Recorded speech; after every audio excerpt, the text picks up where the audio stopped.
আসসালামু আলাইকুম প্রিয় এসএসসির শিক্ষার্থী বন্ধুরা, আশা করছি সকলেই আপনারা ভালো আছেন। সামনেই আপনাদের এসএসসি পরীক্ষা। তো এখন আপনারা টেনশনে আছেন যে কিভাবে পড়বেন, কি লিখবেন। আর আপনাদের প্রথমে যেহেতু বাংলা প্রথম পত্র পরীক্ষা, সেই জন্যে আজকের ভিডিওতে আপনাদের আমি বাংলা প্রথম পত্র সাজেশন দেব। কোন কোন টপিক গুরুত্বপূর্ণ, কোন কোন গদ্য পদ্য এবং উপন্যাস গুরুত্বপূর্ণ, সে বিষয়ে আজকে কথা বলবো। শুরুতেই একটা অনুরোধ, আমাদের চ্যানেলে যারা নতুন তারা অবশ্যই আমাদের চ্যানেলটিকে সাবস্ক্রাইব করে পাশের বেল আইকনটি বাজিয়ে দেবেন, এটা অনুরোধ করব। কারণ এরকম ভিডিও কিন্তু আসতেই থাকবে, মানে প্রত্যেকটা সাবজেক্টেরই আমরা সাজেশন দিতেই থাকব। সেই জন্য আমাদের চ্যানেলটি সাবস্ক্রাইব করুন। তো আমরা যদি শুরুতেই দেখি গদ্য, কোন কোন গদ্য বেশিরভাগ গুরুত্বপূর্ণ। আমরা যেখানে দিয়েছি এখানে কিন্তু মন গড়া কোনো সাজেশন দেইনি, এখান থেকেই আসবে এবং বিগত বছরে এখান থেকেই এসেছে, এই গদ্যগুলো থেকেই। সেই জন্য যেগুলো গদ্যগুলো দিয়েছি আপনাদের সাধারণত 12টি করে আছে, 12টি গদ্য, 12টি পদ্য এবং উপন্যাস নাটকগুলো আছে। তো সব মিলিয়ে মোটামুটি 25-26টা টপিক আছে, সেইখান থেকে আপনাদের তুলে দিয়েছি। এখানে সব মিলিয়ে আপনার 6-6-12 13টা টপিক দিয়েছি। এই 13টা টপিক থেকেই আপনাদের প্রশ্ন আসবে। প্রথমে দিয়েছি সুভা, অত্যন্ত গুরুত্বপূর্ণ, প্রত্যেক বছরই গুরুত্বপূর্ণ। রবীন্দ্রনাথ ঠাকুর, কাজী নজরুল ইসলাম কী লিখেছেন, সেটা যাই লিখুক, কী লিখেছেন সেটা বিষয় না। রবীন্দ্রনাথ ঠাকুর, কাজী নজরুল ইসলাম এরা যা লিখেছেন এটা হচ্ছে হট টপিক, মানে অত্যন্ত গুরুত্বপূর্ণ টপিক। এই টপিকগুলো ভালো করে পড়বেন, কবি পরিচিতি এবং এই পাঠগুলো খুব ভালো করে পড়বেন। এরপর 2 নম্বরে বই পড়া, 3 নম্বরে নিম গাছ, নিম গাছ থেকে প্রচুর প্রশ্ন আসে, প্রায় প্রত্যেক বছরই প্রশ্ন আসে। এরপর আপনার 4 নম্বরে শিক্ষা ও মনুষ্যত্ব, এইখান থেকেও দেখলাম মানে বিগত বছরে অনেক প্রশ্ন এসেছে, প্রায় প্রত্যেকটা মানে বোর্ডেই এসেছে।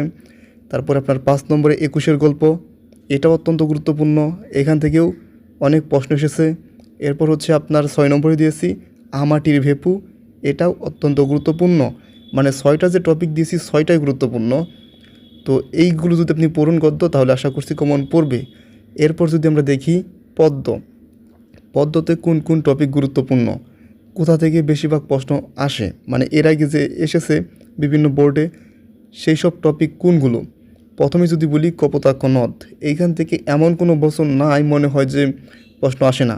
আর মাইকেল মধুসূদন দত্ত, কাজী নজরুল ইসলাম এবং রবীন্দ্রনাথ ঠাকুরদের মতোই একজন ফেমাস একজন কবি ছিলেন। তো তিনি কপোতাক্ষ নদ লিখেছেন, এটা অত্যন্ত গুরুত্বপূর্ণ এবং এইখান থেকে কিন্তু প্রত্যেক বছর প্রশ্ন আসে।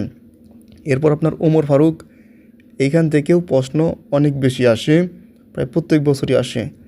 সেই দিন এই মাঠ, এইটাও মোটামুটি বেশ ভালোই গুরুত্বপূর্ণ, সেই জন্য আমি এখানে দিয়েছি। তবে কপোতাক্ষ নদ, ওমর ফারুক এগুলোর মতো এতটা গুরুত্বপূর্ণ না, তারপরেও এখানে আমি দিয়েছি। এইখান থেকেও টুকটাক প্রশ্ন দেখলাম এসেছে।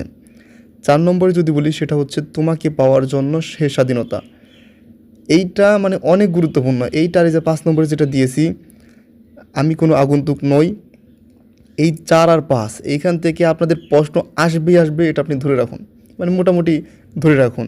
আমি তো মানে সৃষ্টিকর্তা নই যে আমি বলতে পারবো যে কোনটা আপনাদের মানে একদম আসবেই। তবে বিগত বছর অনুযায়ী যদি আমি একটা ধারণা দিই, তাহলে কিন্তু এইখান থেকে প্রত্যেক বছর আসেই প্রশ্ন। এই তোমাকে পাওয়ার জন্য হে স্বাধীনতা এবং আমি কোনো আগন্তুক নই, এই 2টা কবিতা থেকে প্রশ্ন আসে। এরপর 6 নম্বরে বৈশেখ, এটাও গুরুত্বপূর্ণ।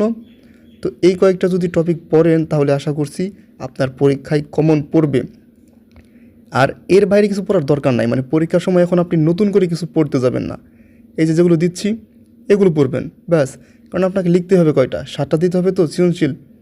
তো এত টেনশন করার কিছু নাই, যে কয়েকটা দিয়েছি এই কয়েকটা পড়ুন, আশা করছি পেরে যাবেন। এখান থেকে মন ইচ্ছা মতো আপনি লিখতে পারবেন।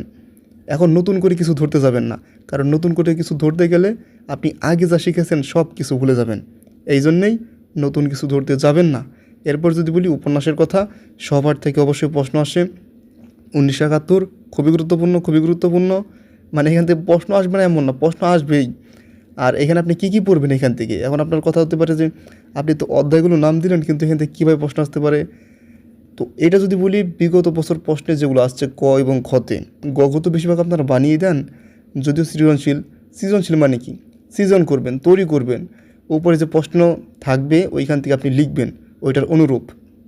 এবং যে আপনি গদ্য পদ্য বা উপন্যাস পড়েছেন সেইখান থেকে আপনি ওইখান থেকে তো দিবেনই এবং কিছুটা ক্রিয়েট করবেন, সৃজন করবেন, এভাবে লিখবেন। এটাই হচ্ছে সৃজনশীল প্রশ্ন।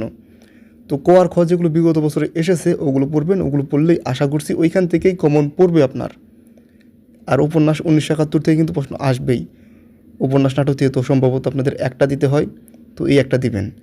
এই হচ্ছে মোট আমাদের 13টা টপিক। এর মধ্যে কোনটা বেশি গুরুত্বপূর্ণ কোনটা কম গুরুত্বপূর্ণ সেটাও বলেছি। আরও যদি কোনো প্রশ্ন থাকে অবশ্যই কমেন্ট করতে পারুন, অবশ্যই আমি উত্তর দেওয়ার চেষ্টা করব।